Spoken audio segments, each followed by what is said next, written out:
શરીર મુખ્ય 3 ભાગોનું બનેલું છે. કયા કયા 3 ભાગો?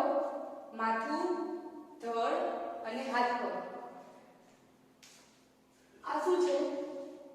માથું. પછી ગરદનથી કમર સુધીનો ભાગ એને શું કહેવાય? ધડ કહેવાય. ગરદનથી કમર સુધીના ભાગને ધડ કહેવાય. ત્રીજું હાથ પગ. બરોબર?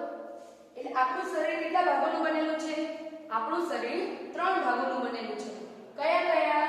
તો માથું, ધડ અને હાથ પગ. આવી રીતે 3 ભાગોનું બનેલું છે. હવે એમાં આપણે માથામાં શું આવેલું હોય છે? તો માથામાં આંખ, નાક, કાન, મોં આવેલા હોય છે. ચલો, આ શું છે? કાન. ત્યાર પછી આ શું છે? આંખો. પછી શું આવેલું હોય બીજું મોંમાં? માથામાં શું આવેલું હોય? નાક. અને આ શું છે? મોં. હવે આપણે તમને ખ્યાલ આવી ગયો કે માથામાં શું આવેલું હોય? તો કાન, આંખ, નાક અને મોં આવેલા હોય છે. તો માથામાં બીજું શું આવેલું હોય છે? મોં પણ આવેલું હોય છે ને. તો મોંમાં શું આવેલું હોય? તો મોંમાં હોઠ, દાંત અને જીભ આવેલી હોય છે. બરોબર? હવે આપણે જોઈએ ધડ. મેં તમને કીધું હતું તે મુજબ ગરદનથી કમર સુધીનો ભાગ તેને શું કહેવાય? ધડ કહેવાય. તો ધડમાં શું આવેલું હોય? તો ધડમાં છાતી અને પેટ. બરોબર? અહીંયા છાતી અને અહીંયા શું હોય? પેટ. એટલે ધડમાં શું આવેલું હોય? તો છાતી અને પેટ આવેલા હોય છે. ત્યાર પછી આપણે જોઈએ ત્રીજો ભાગ. ત્રીજો ભાગ કયો હતો? હાથ પગ. બરોબર? હાથ અને પગ. જેમાં હાથના કુલ 4 પ્રકાર હોય અને પગના પણ 4 ભાગ છે. બરોબર? તો હાથમાં કયા કયા 4 ભાગ છે? તો હાથમાં ખભો, કોણી, કાંડું અને હથેળી. તમને ખ્યાલ જ છે.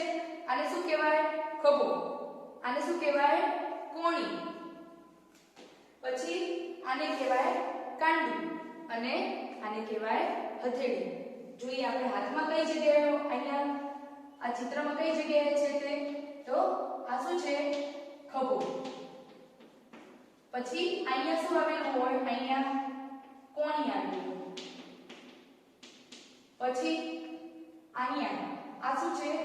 તો આ એનું કાંડું છે. આ શું છે? કાંડું છે. પછી અહીંયા શું આવેલું હોય? હથેળી. આને કહેવાય હથેળી. બરોબર? હવે આપણે જોઈએ પગ. આપણે હાથમાં જોયું કે હાથના કેટલા ભાગ છે? 4 ભાગ. કયા કયા? યાદ રહ્યું? ખભો, કોણી, કાંડું અને હથેળી. બરોબર? હવે આપણે જોઈએ પગ. તો પગના કેટલા ભાગ હોય? તો પગના પણ 4 ભાગ હોય. કયા કયા? સાથળ, ઘૂંટણ, પિંડી અને પંજો. તો જોઈએ હવે આપણે પગમાં જોઈએ. ક્યાં છે? અહીંયા ઢીંચણથી ઉપરનો ભાગ. આને કહેવાય સાથળ કહેવાય. પછી અહીંયા આવે, અહીંયા શું આવેલું હોય? જ્યાંથી આપણો પગ બેન્ડ થાય છે ત્યાં આવેલું હોય ઘૂંટણ. પછી હવે શું આવેલું હોય? પિંડી. પિંડી ક્યાં આવેલી હોય? ત્રીજા નંબરનું છે પિંડી. આને કહેવાય પિંડી. ઘૂંટણથી નીચેનો ભાગ એને આપણે કહીશું પિંડી. અને પછી છેલ્લે આને શું કહેવાય? પંજો. બરોબર? યાદ રહી ગયું? પગના કુલ કેટલા ભાગ છે? 4. કયા કયા? ઘૂંટણથી ઉપરનો ભાગ સાથળ, ઘૂંટણ જ્યાંથી આપણો પગ વળે છે તેને કહેવાય ઘૂંટણ. પછી ઘૂંટણથી નીચેનો ભાગ એટલે એને કહેવાય પિંડી. અને છેક તળિયાનો ભાગ એટલે આને શું કહેવાય? પંજો. બરોબર? ચલો, ખ્યાલ આવી ગયો તમને? આપણે શું શીખ્યા? તો આપણું શરીર કેટલા ભાગોનું બનેલું છે? તો આપણું શરીર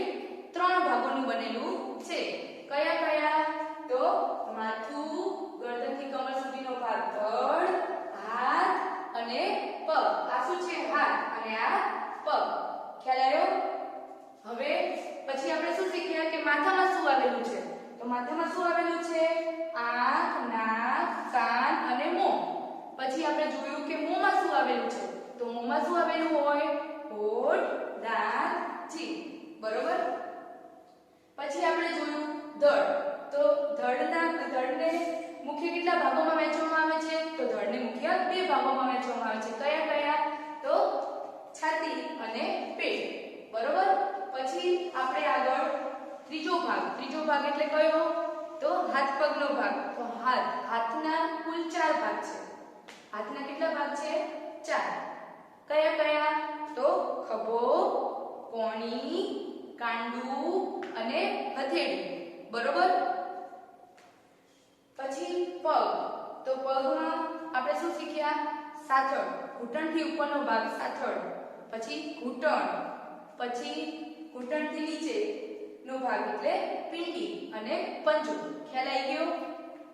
હવે આપણે તેમના કાર્યો વિશે જોઈએ.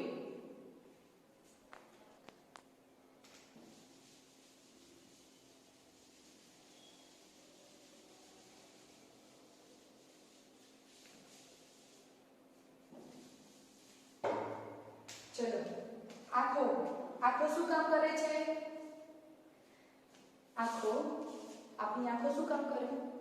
તો આંખો આપણી જોવાનું કામ કરે. આ શું છે? આંખ, જે જોવાનું કામ કરે.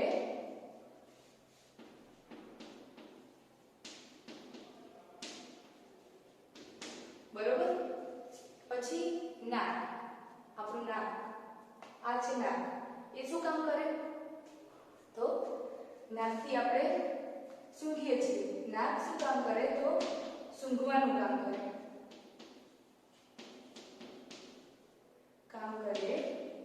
છે. પછી કાન. તો કાન શું કામ કરે છે? આપણે કાનથી શું કરીએ છીએ? આ આપણા કાન છે. તો કાનથી આપણે શું કરીએ? કાનથી આપણે કોઈ અવાજને સાંભળી શકીએ. બરોબર? એટલે કાન શું કામ કરે? તો કાન સાંભળવાનું કામ કરે છે. બરોબર? કાન સાંભળવાનું કામ કરે છે.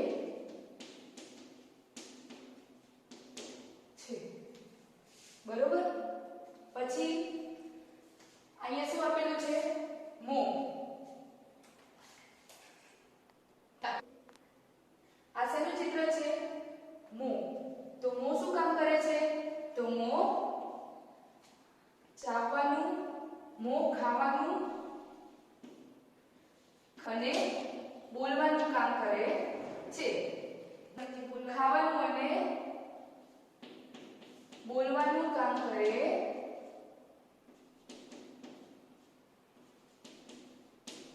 છે. બરોબર? હાથ શું કામ કરે છે? હાથ શું કામ કરે છે આપણા?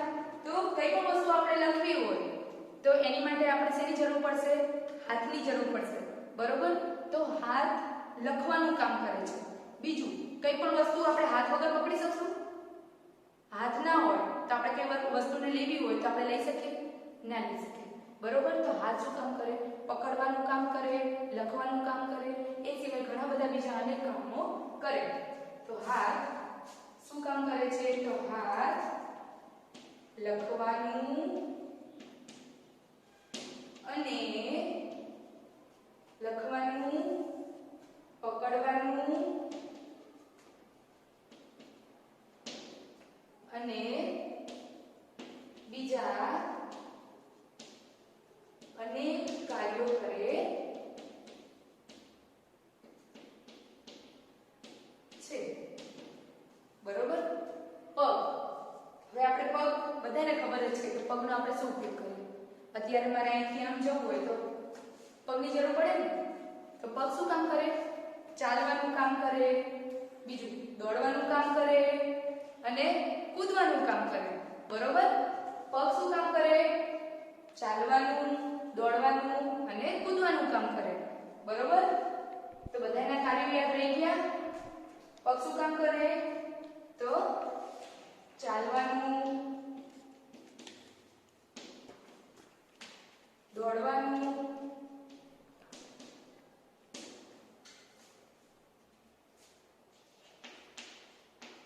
સૂંઘવાનું વગેરે જેવા કામો કરે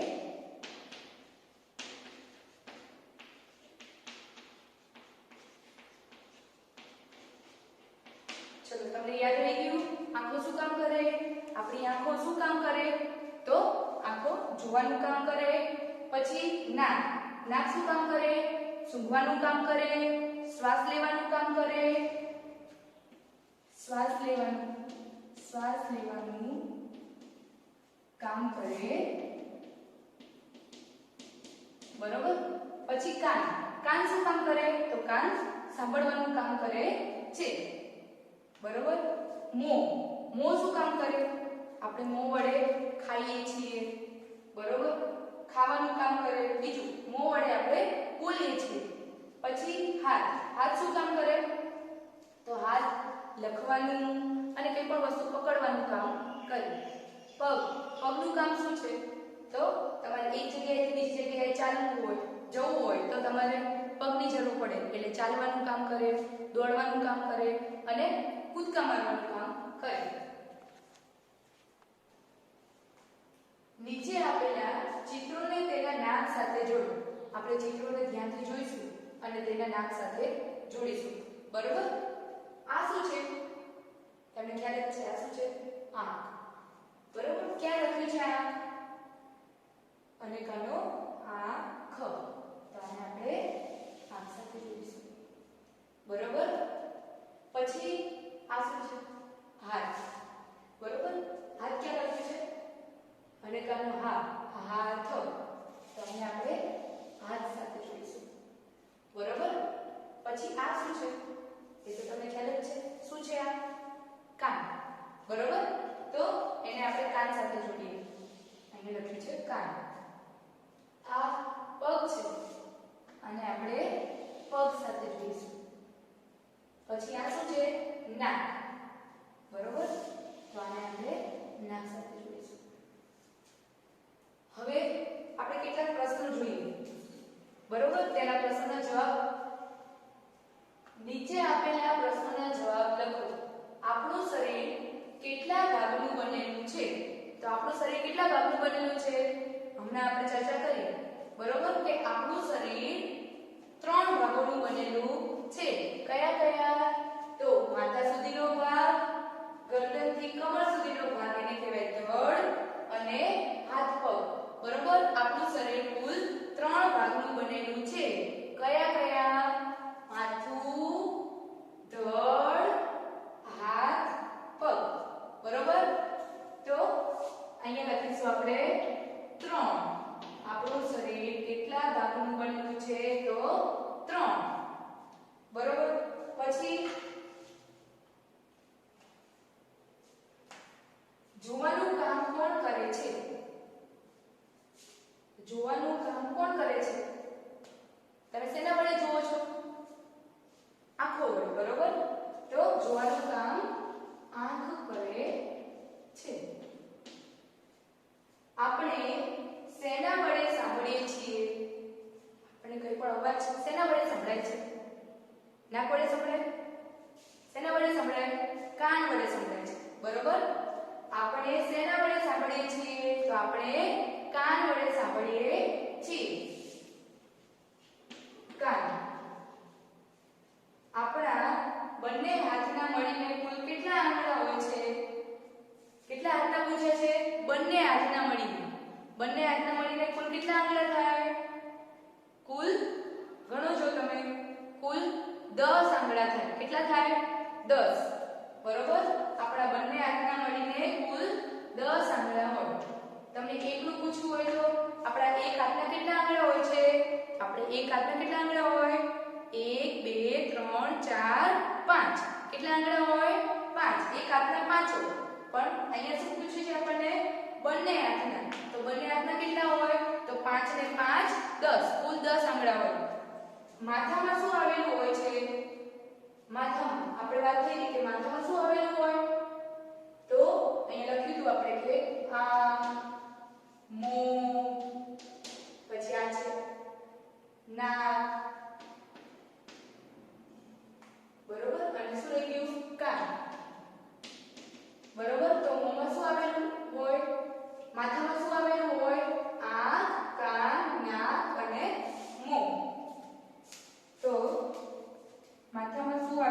છે. તો માથામાં આંખ, નાક, કાન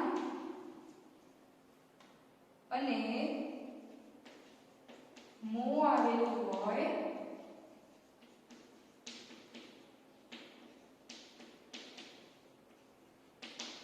છે. ચલો આપણે થોડી ખાલી જગ્યાઓ જોઈએ. આપણા એક હાથમાં કુલ ખાલી જગ્યા આંગળા છે. આપણા એક હાથમાં કુલ કેટલા આંગળા હોય? આપણે હમણાં જ વાત કરી ને, કેટલા આંગળા હોય કુલ એક હાથમાં? 1 2 3 4 5, બરોબર? કુલ 5 આંગળા હોય. આપણા એક હાથમાં કુલ 5 આંગળા હોય છે. આપણા બંને હાથના મળીને કુલ કેટલા આંગળા હોય? બંને હાથના મળીને કુલ 10. આપણા બંને હાથના મળીને કુલ 10 આંગળા હોય છે. ત્રીજી ખાલી જગ્યા શું કહે છે? ઘૂંટણ એ આપણા ખાલી જગ્યાનો એક ભાગ છે. ઘૂંટણ એ આપણા ખાલી જગ્યાનો એક ભાગ છે. ચલો આમાંથી ઘૂંટણ ક્યાં આવેલું હોય? અહીંયા, બરોબર? આને શું કહેવાય? ઘૂંટણ. ક્યાં આવેલું છે? તો પગમાં આવેલું છે, બરોબર? તો ઘૂંટણ એ આપણા પગનો એક ભાગ છે. ચોથી ખાલી જગ્યા, કોણી એ આપણા ખાલી જગ્યાનો એક ભાગ છે. કોણી ક્યાં આવેલી હોય? હાથમાં. આને કહેવાય કોણી. તો કોણી શેનો ભાગ થયો? તો કોણી હાથનો ભાગ થયો, બરોબર? તો કોણી એ આપણા હાથનો એક ભાગ છે, બરોબર? ખભો, ખભો એ આપણા ખાલી જગ્યાનો એક ભાગ છે. ખભો પણ ક્યાં હોય? હાથમાં. આને ખભો કહેવાય, બરોબર? તો ખભો એ આપણા હાથનો એક ભાગ છે. અહીં લખીશું હાથ, હાથનો એક ભાગ છે. આપણે આપણા ખાલી જગ્યા વડે સાંભળીએ છીએ. આપણે આપણા ખાલી જગ્યા વડે સાંભળીએ છીએ. શેના વડે સાંભળીએ છીએ? આપણે ઘણી બધી વખત રિપીટ કર્યું. શેના વડે સાંભળીએ છીએ? તો કાન વડે સાંભળીએ છીએ. આપણે આપણા કાન વડે સાંભળીએ છીએ. આપણે આપણી ખાલી જગ્યા વડે જોઈએ છીએ. આપણે આપણી ખાલી જગ્યા વડે જોઈએ છીએ. શેના વડે જુઓ છો તમે? આંખ વડે, બરોબર? આપણે આપણી આંખ વડે જોઈએ છીએ. હવે આપણે આપણા ખાલી જગ્યા વડે ચાવીએ છીએ. શેના? આપણે કંઈ પણ ખાઈએ તો તેને ચાવવા માટે આપણે શેનો ઉપયોગ કરીએ છીએ? તો તેને ચાવવા માટે આપણે દાંતનો ઉપયોગ કરીએ છીએ. તો આપણે આપણા દાંત વડે ચાવીએ છીએ, બરોબર? નવમી ખાલી જગ્યા, આપણે આપણા ખાલી જગ્યા વડે સૂંઘીએ છીએ. આપણે શેના વડે સૂંઘીએ? તો આપણે આપણા નાક વડે સૂંઘીએ છીએ, બરોબર? તો અહીંયા શું આવશે? નાક. આપણે આપણી ખાલી જગ્યા વડે સ્પર્શ અનુભવીએ છીએ. આપણે કંઈ પણ વસ્તુને અડીએ, સ્પર્શ કરીએ તો એ શેના વડે અનુભવીએ? તો એ આપણે આપણી ચામડી વડે અનુભવીએ, બરોબર? જેમ કે કોઈ વસ્તુ આપણને વાગે તો આપણને ખબર કઈ રીતે પડે? કોઈ વસ્તુ આપણને વાગે તો આપણને તરત જ આમ હાથ લઈ લઈએ છીએ ને, તો એ આપણને ખબર શેના વડે પડે? તો એ આપણને આપણી ચામડી વડે ખબર પડે, બરોબર? પ્રકરણ 1 આપણે અહીંયા પૂરું કરીએ છીએ. Thank you.